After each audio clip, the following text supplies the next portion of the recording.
Hey, I'm LaShonda Guy, and this is Good News Only, the show where we celebrate the stories that uplift, inspire, and bring us all together. Every weekday morning at 10:30 a.m. and then again at 1 p.m., we are recapping the good news only, the feel-good headlines, the community and the local wins that bring a little more light to your day. And I want to hear from you too. So if something good is happening in your world, a personal victory, a community success, a birthday, or just something that made you smile, send me an email to news25 at wek.com. And I would love to share your good news right here on the show. Today's show, as always, is full of good news, starting with hey, guess what? I did not realize last week was Black Maternity Health Week. And that is so super important. And so we're going to talk about it later today. I think you will be interested to hear the story I have for you on that. In the meantime, what did you do this weekend? I personally did absolutely nothing. I know it feels like I say that often, but when I say that often, I'm usually actually doing something. But this weekend, I got a chance to just do nothing, to sit in serenity. I went, sort of kind of went away, so I got to stay in a hotel. I don't know if you're like this or not, but some people really hate staying in hotels. I have always loved staying in hotels. Loved it. I don't know why I love it, but I love, love, love being in a hotel. Do you like staying in hotels? Send me an email, news25wek.com, and let me know what you like about staying in a hotel. Why not if you don't like it? I would love to compare notes, but I got a chance to stay in a hotel and just escape from the world. What was interesting about it is that I didn't even for a second pick up my phone. Usually I would or do, just kind of blank out and scroll on my phone, doom scrolling. But I did not do that. I got a chance to watch trash TV, reality TV, which I used to do all the time. And so I was kind of like up on who was on TV, what they were doing, what they were talking about, what the shows were.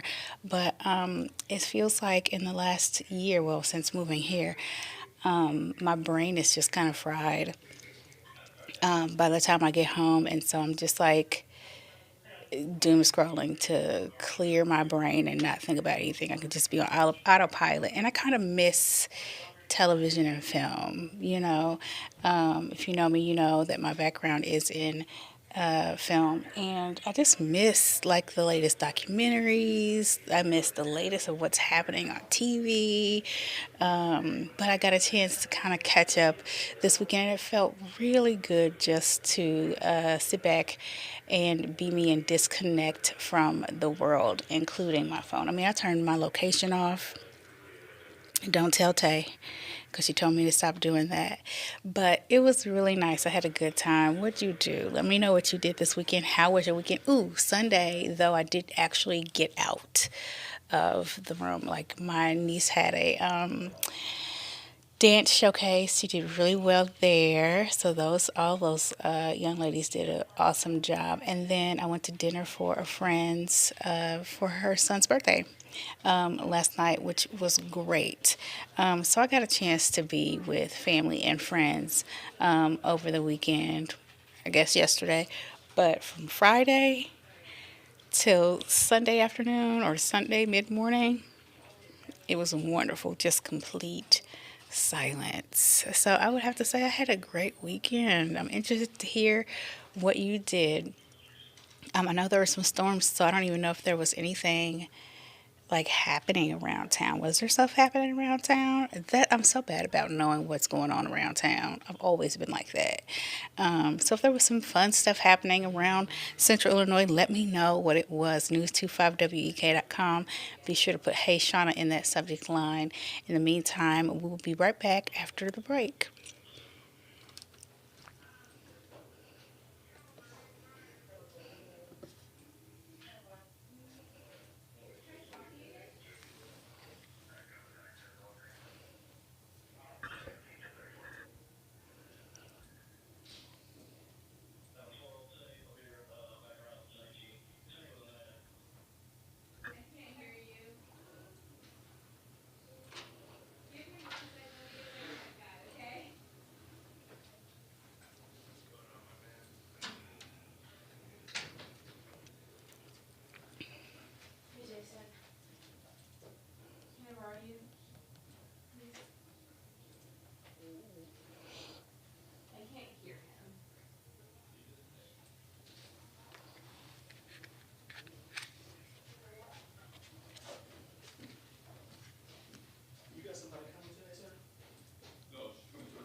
You better get your whole act together. So you want to fight? That's what it seems like. That's why your mouth is open like that. Me? Yeah, yeah, yeah. Yeah. I never fight. I don't even know how to fight. Well, you do a good job at it. I have no idea how to You do can't any of right. that. That's why you're talking like you're talking right I have no idea how to fight. now. You're doing a good job at it. I apologize. No, shut up. Don't shoot. Then say I didn't mean to shoot. But I apologized. Don't Did you shoot. see? Look, that was hilarious. I died at that one. You feel good about yourself?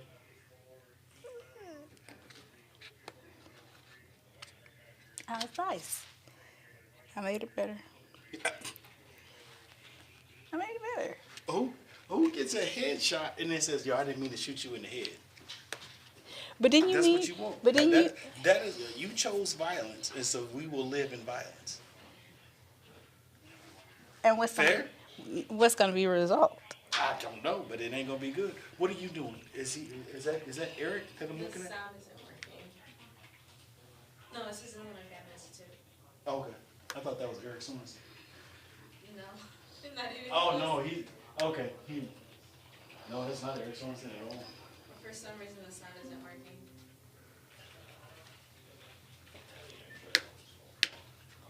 It is his fault.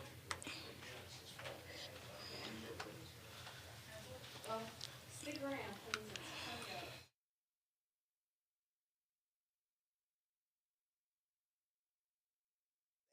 You know.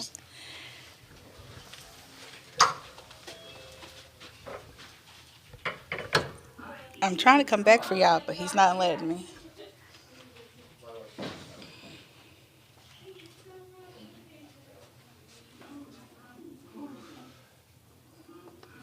Welcome back to Good News Only. So listen, our first story actually is about the homeless encampment bill. I don't know if you heard about this or not, but it's a major policy shift that, I keep reaching over here for our other cameras or for our videos, and that's not where they are anymore. This is our second week of video or our new system. I'm starting to get used to it. I think I kind of like it actually. But we'll begin with a major policy shift that could impact how communities respond to homelessness across Illinois. So that's cool.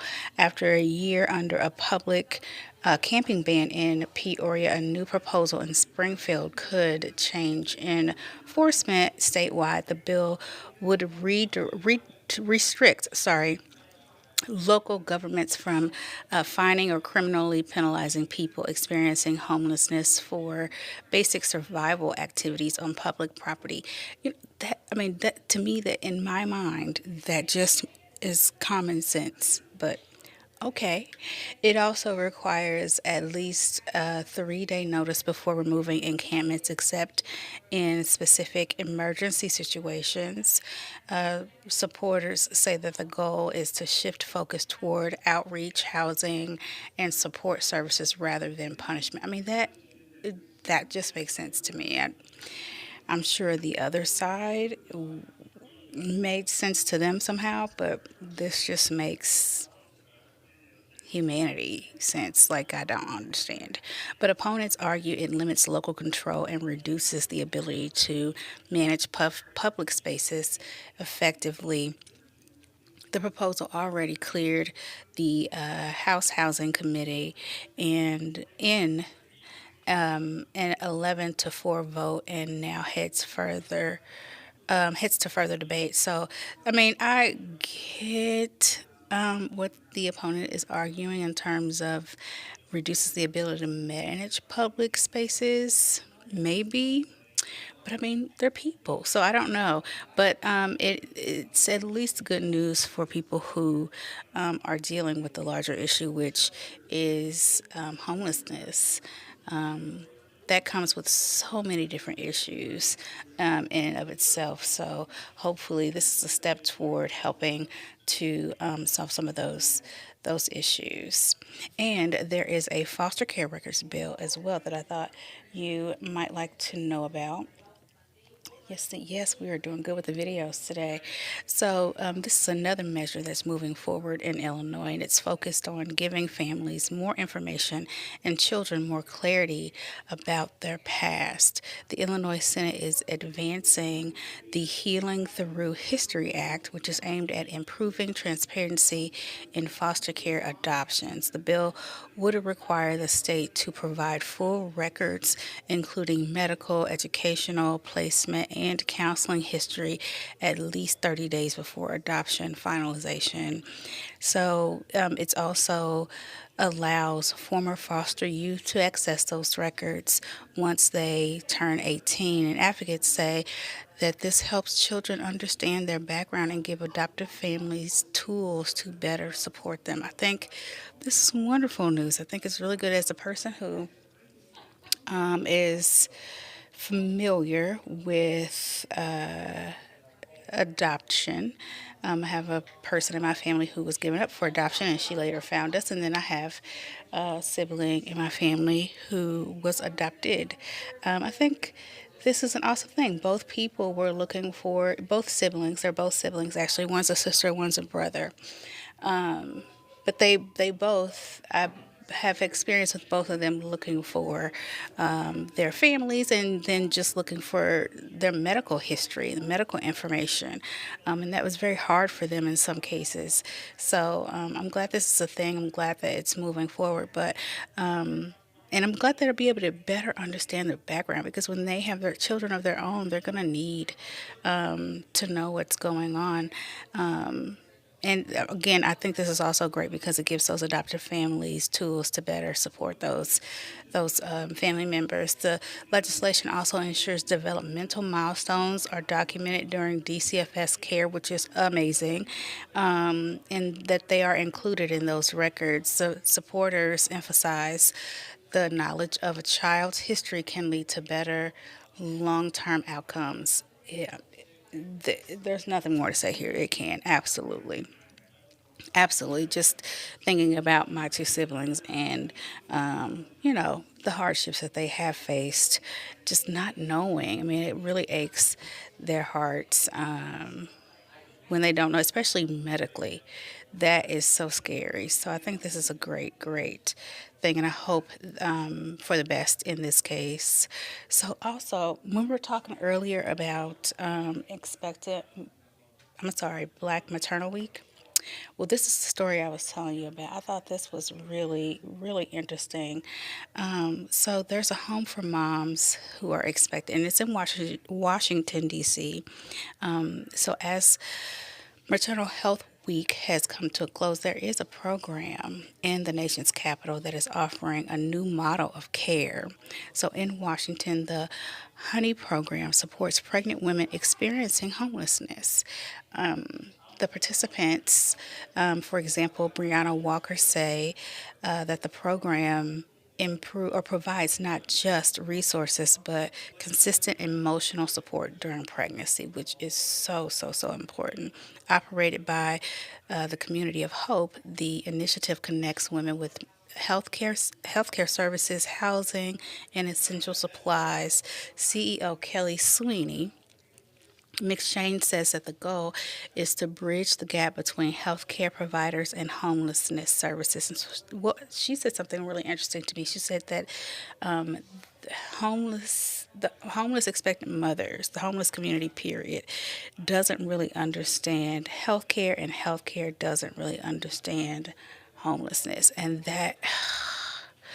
I mean, it's just, it seems like they would, right? You take for granted that they would, that number one, people know where to go get the proper health care, that they have access to proper health care, which is not true, and that providers will understand the effects of homelessness, if nothing else.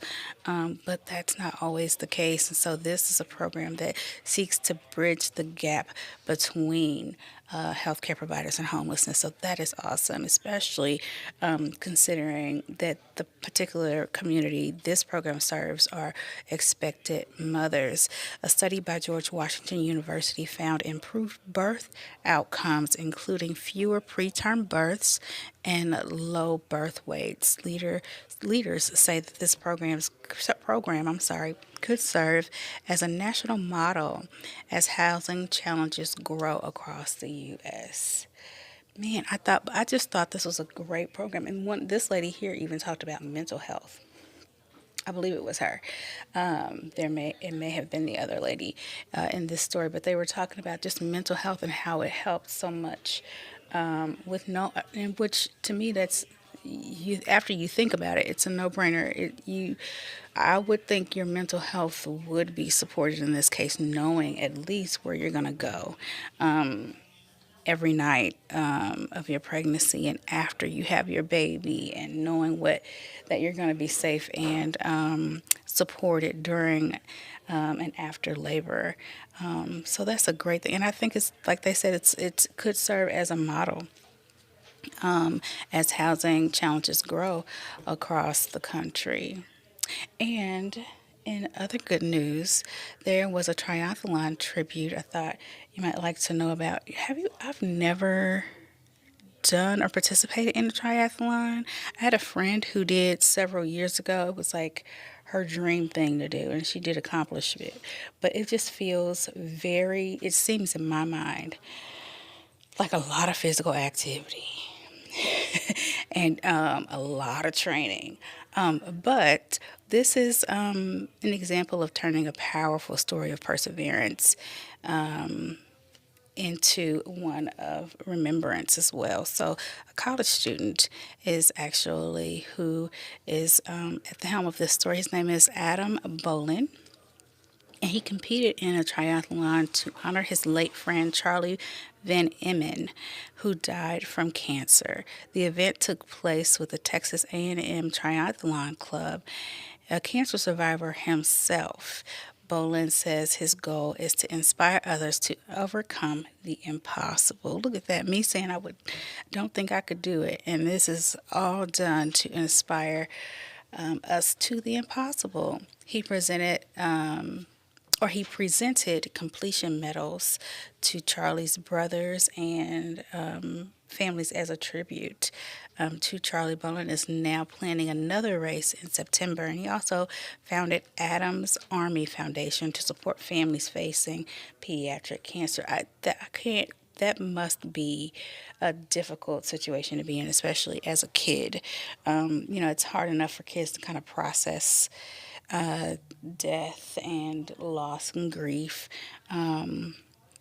But something like cancer, I'm sure cannot be easy. I'm glad to hear that he is turning that process into something positive, not just for himself, but for others and the family of his friend. So we'll have more good news only after the break.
Coming back from break. When?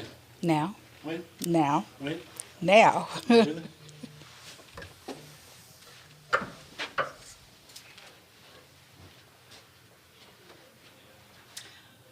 Well, welcome back. As you know, there's never an undisturbed moment or show up here in the newsroom for me at this point now that I'm not in the dungeon. But we are all about positivity here at Good News Only. So we are going to keep, yep, we are. And can you hear what's disturbing the show? Some people chose violence today. I didn't. I have been so nice. I am not a violent person. That is not what we're about here at Good News Only.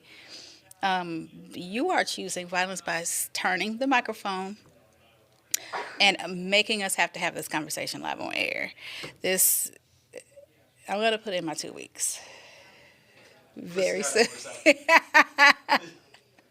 Very soon. So What'd you say? I'm going to put in my 2 weeks very Force soon. you all over here now. Because you want it to be. You leaving us? Yeah. She is saying that she's leaving you, Central Illinois. I'm sorry to announce Well, right here live on TV. That's what you're doing? You've left me no choice. So, as much as I thank you all for being here and supporting me for as long as you have up until Ain't this nobody paying point, attention to that matters that you do. I gotta go. Gotta go. Okay, so listen. There is. Can you imagine being married to somebody for 77 years? You would have to be like 2 when you got married, right? But hey, these people were almost. They were 12 and 15. 12 and 15. 12 and 15. And they have come to tell us about what the secret for them staying together for so long. So their names are Paul and Irma Jocelyn, and they are celebrating 77 years of marriage after meeting as teenagers, which 12 was not a teenager, but 15 was barely.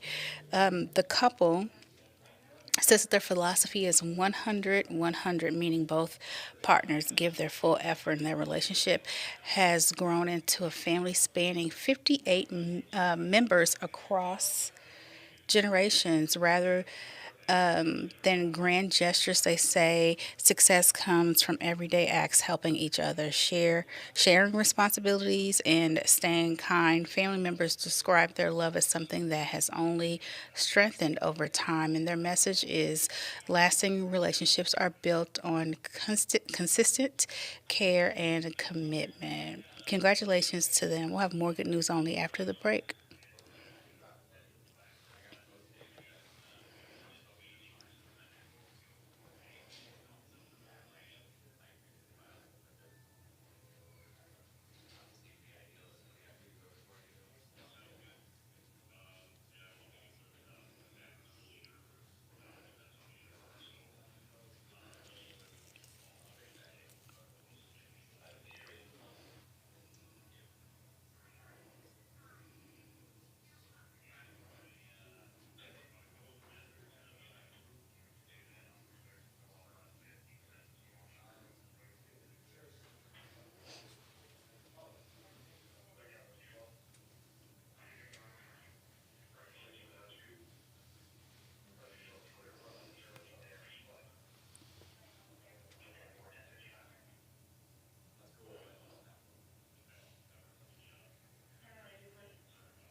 Well, that's a wrap for me. Please go to news25wek.com and let me know what you thought about today's show.